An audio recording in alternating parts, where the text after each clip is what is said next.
की 1,82,131,000 रुपया है गौ माता का गोदान में। गरुड़ पुराण में लिखा है कि मनुष्य शरीर धारण किया है तो 5 गायों का गोदान करो, ऐसा लिखा है। उसमें तो ये भी वर्णन है, यदि सक्षमता है तो पति और पत्नी अलग अलग गोदान करें, यदि उतनी सक्षमता नहीं है तो दोनों फिर एक ही गौ माता की पूंछ को अपने हाथ में ले लें, ऐसा भी वर्णन है। गावो पंच पवित्राणी, गाय बहुत पावन पवित्र है। यदि ईश्वर ने व्यवस्था की है तो अपने परिवार के निमित्त 5 गौ माता का गोदान करके जाइएगा। ये ऐसे ही है, अद्भुत अद्भुत ये बातें कही गई हैं। तो ये आप टेलीविज़न पर बड़े सुंदर सुंदर बच्चों को आप देख रहे हैं। नंदियों की सेवा यहाँ बड़े मन से की जा रही है, तो इन नंदियों की सेवा में भी आप जुड़ करके और अपने सौभाग्य को आप बना लीजिएगा। बड़े अच्छे अच्छे मैसेज आ रहे हैं कि बड़ी अच्छी सी जानकारी मिल रही है। अच्छी जानकारी देने के लिए हम यहाँ बैठे हैं।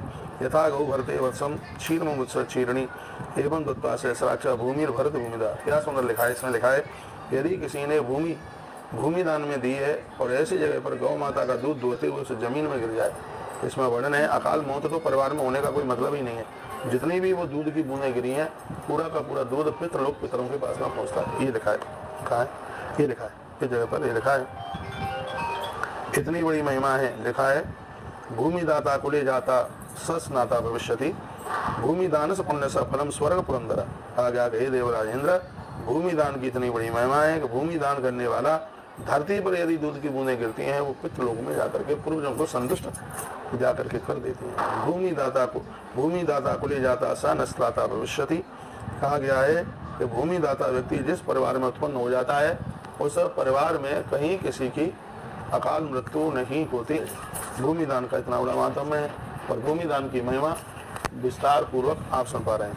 गुरु भक्त वत्सल भगवान की जय हो, श्री हेमंत बलवंत महाराज की जय हो, हाट के आनंद की जय हो। जय जय श्री राधे श्याम। और भी बड़ी अद्भुत बातें इसमें कही गई हैं। रामायण का बालकांड तो आज आप सुनेंगे ही, लेकिन 60 वर्ष सहस्राणी पितरस्तेन तर्पिता।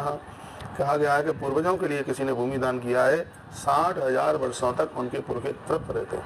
एक ग्रंथ में लिखा है, मैंने पुष्कर से बात कही थी, जिनके पूर्वज कहीं कोई ऐसा हो मदिरा पी करके और या किसी व्यसन में कहीं किसी भी प्रकार की मृत्यु होती है, तो उनके वंशधर यदि उनके निमित्त भूमि दान करते हैं तो उन्हें इस अपराध से मुक्ति मिल जाती है। इतना बड़ा प्रभाव इस भूमि दान का है। 60 वर्ष सहस्राणी पितरस्ती न तर्पिता। देखा 60,000 वर्ष तक उनके पुरखे तृप्त रहते हैं। गवाम सत सहस्राणी, बड़ी अद्भुत अद्भुत बातें कही गई हैं। 100,000 गाय का मतलब 1 लाख। 1 लाख है तुम्हारे पर। तो फिर मैं आपको ये निवेदन करना चाहूँगा, कहना चाहूँगा कि आप जहाँ भी आपका मन हो वहाँ पर इन सेवाओं के साथ में आप जुड़िएगा। और आइए कुछ औपचारिक सूचनाएं आचार्य जी आपको फटाफट वो सूचना दिए देते हैं।